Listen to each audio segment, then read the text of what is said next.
সুন্দর হয়ে গেছে রান্নাটা।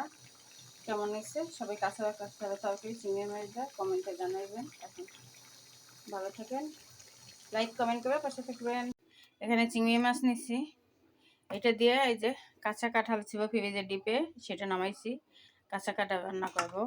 এখানে তেল দিয়ে দিয়েছি বেশি করে। এখন চিংড়ি মাছটাকে বাইছে নিই। এখন এই যে চিংড়ি মাছ সবুজ মরিচ দিয়ে বাইছে নিই।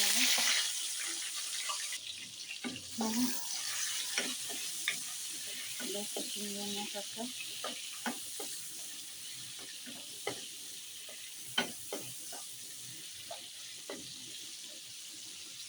এখন এটা ভাজা হোক আর পেঁয়াজ কেটে নেব আমি।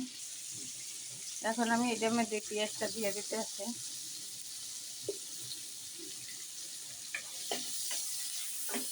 এখন সুন্দর মতন এরা তারপরে জিরা বাটা, একটু পানি দিয়ে দিলাম। এখানে রসুন বাটা, জিরা বাটা, পেঁয়াজ বাটা সব দিয়ে দিলাম।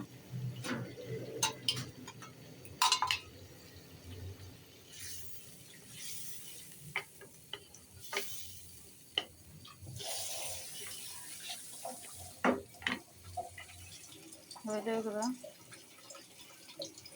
মরিচের গুঁড়ো। এখন সুন্দর কষাই নেব, লবণ দেবো স্বাদ মতন।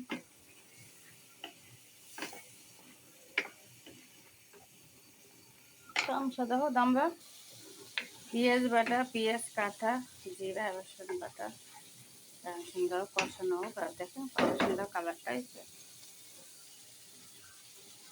অনেক সুন্দর হয়েছে।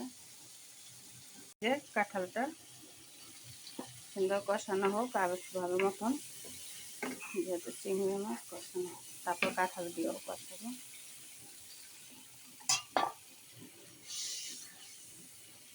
এটা কষা না হয়ে যায় মশলাটা।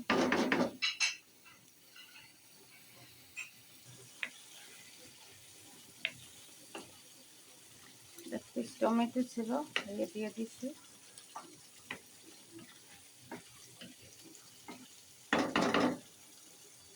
এই যে কাঁঠালটা দিয়ে দিতে আসি, কাঁঠালটা দিয়ে কষাই নেব।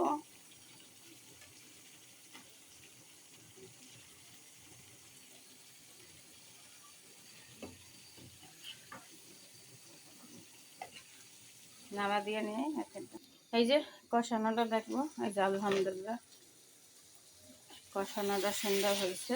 এখন জলের পানি দিয়ে দেব। চিংড়ি মাছ দিয়ে এই দিনে কাঁচা কাঁঠাল দেখেন এইটুক ভাঙবে না, কিচ্ছু করবে না, অনেক সুন্দর। এইভাবে আপনারাও কিন্তু যাও কাঁঠাল বেশি। এই যে গরম ফুটানো পানি দিয়ে দেবো। বিসমিল্লাহির রহমানির রহিম। আর দেব না।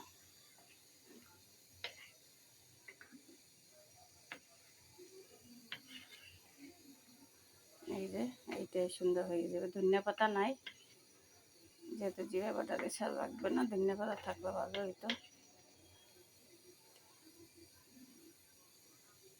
এখন ডাইকে দেবো, হইতে থাকলো।